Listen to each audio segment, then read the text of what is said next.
Hello, everyone, and welcome. This is SEC Fanatic.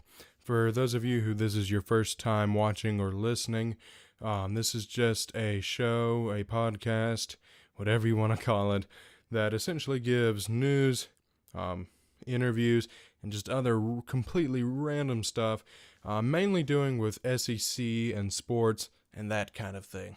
So let's go ahead and get started with our first story. And that is just going to be something that before I played football, always wondered, and that is, what do football players actually do when they're in the off season?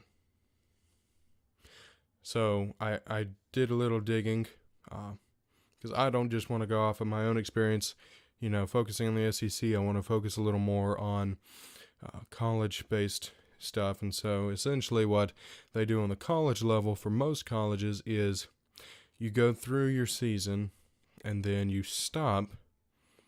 Of course, once either your season ends or your bowl ends, whichever it may be, and then you move on towards off-season spring training.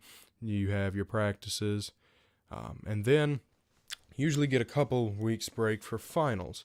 Of course, because, finals are finals. In classes, you have student athletes, and as teachers always love to say, the student is before the athlete. And so they usually get a couple weeks of break to study for that, and then they get summer break, usually from the end of finals until the start of that college's summer classes, which for some teams, it's only about a 2 to 3 week break. Some people get more, some people get less, just depends on the college itself. But that's generally what happens college-wise. And then they start back, once summer classes start back again, they usually start with a lot of specialized workouts. They usually start out, you get back to your meetings, working on your technique, working on strength training to get ready for the fall, and then just gearing up for the regular football season once the summer ends. So that's just a basics of what happens behind the football season. Of course, if you want more information, Google it. It's always a great tool. Just Google it. So let's move on to the player of the week. And this week's player of the week that I chose is a man by the name of Will Holland. He is an Auburn baseball player from Lawrenceville, Georgia. He's a sophomore. He was the official SEC player of the week, and he is also the player of the week here. So here are some stats. He was 10 of 14 from the plate against LSU and Auburn's routing of them. And he had 6 runs that scored, and this is his first time winning the award. So those are a couple of stats. Congratulations to Will Holland for winning the SEC Player of the Week and the SEC Fanatic Player of the Week. Okay, so let's move on to our second story topic, and essentially what I'm just doing with this is remembering there's been a pair of SEC greats who have died in this past couple of weeks. The first one, as you all have probably heard, Mike Slive, or Slive, could be one or the other. But he was the former SEC commissioner, and he died. He was 77 years old when he died. He led the SEC really from being this kind of disgraced conference to being the powerhouse that you see it is today. Over his tenure, he saw the SEC teams win 75 national championships in 17 different sports, and it was over a tenure of 13 years before he stepped down due to prostate cancer. Also, we're going to be taking just a quick second to remember the former LSU player and Heisman winner Billy Cannon. He was LSU's lone Heisman winner. He still is LSU's lone Heisman winner. He led the Tigers to an undefeated season and a national championship in 1958. He won the Heisman Trophy in 1959, but listen to this, it wasn't just for one position. It was for the running back, a defender, and a return man.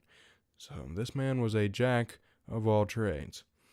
Most famously, he executed the Halloween run, and he returned a punt 89 yards back to help LSU defeat number 3 Ole Miss. So speaking of football and just how we were talking about these great football people and what football players do in the off season, so it's just fitting that we have an interviewee. That's the right term. That we have an interviewee who plays football. We're going to be taking a look at the interview with a man called Shamari Martin, and he's going to be giving you all an inside look into football. So what position do you play? I play right tackle. Right tackle? What does your position exactly do? Like, describe to me what you do, what you would do in a game. Well, in the game, we supposed to take the end, like block the end, Mm-hmm. and The then end of the line? yeah, we supposed to block the D end, and then sometimes we help our guard out, or when they pull, we had to hinge block and get right there to block tackle. So essentially, you're just protecting the quarterback or the running back? Yes. Okay. So how do you prepare for games? Well, before the game start, I listen to music, listen to some calm, nice music, and go over my plays. So what's it like to play in a game? You know, the intensity is very, loud, and then you got fans screaming and stuff, and then you got to look over, and, get the play, the signal, and then once you right there, it's like your heart, it kind of stops, but it really don't, and then you just feel like the adrenaline rush. So what are your goals moving forward in football? Well, my goals are to, get better and, get faster, and then work on my pass plays, pass blocks and stuff. Okay.